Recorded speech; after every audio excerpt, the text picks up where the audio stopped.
500 companies that helped Russia bypass Western restrictions on the supply of goods have fallen under secondary U.S. sanctions. The companies are located in countries such as China, Turkey and the UAE. And although Russian propaganda media continue to talk about the ineffectiveness of sanctions, according to the Insider, this year imports of goods from Turkey have fallen by almost a third in 6 months, and about 80% of payments in yuan are returned. Analysts believe that Western sanctions significantly complicate the purchase of equipment and dual-use goods, which leads to the degradation of the Russian economy. In 5 months, foreign goods worth 108 billion were imported to Russia, which is 8.5% less than a year earlier. At the same time, imports from Asia also decreased by 4%. If the tendency continues, Asian goods will not be able to completely replace European products. This is true for all product groups and for specific countries individually, from a publication by The Insider.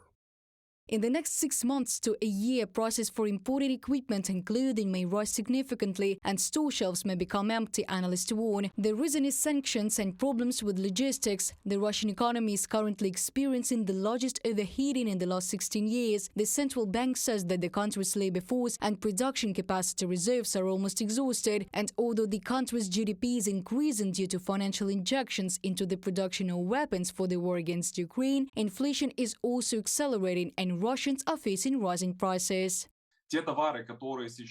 Those goods that are not currently being supplied or are supplied through great mechanisms and are slightly more expensive have begun to be replaced by cheaper analogues. And this leads to an important thing that affects the life of an ordinary Russian. First of all, this is an assessment of inflation, problems with which even the central bank notes.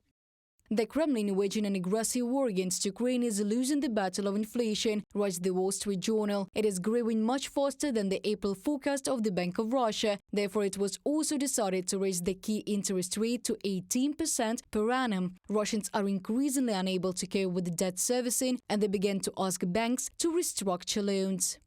According to the Central Bank of Russia, in the second quarter, the number of applications increased by 21% compared to the first quarter, to 915,000. This is noticeably faster than the Russian investment portfolio. In 3 months, loans to the population increased by 6.3% to more than 37 trillion rubles, from a publication by the Moscow Times.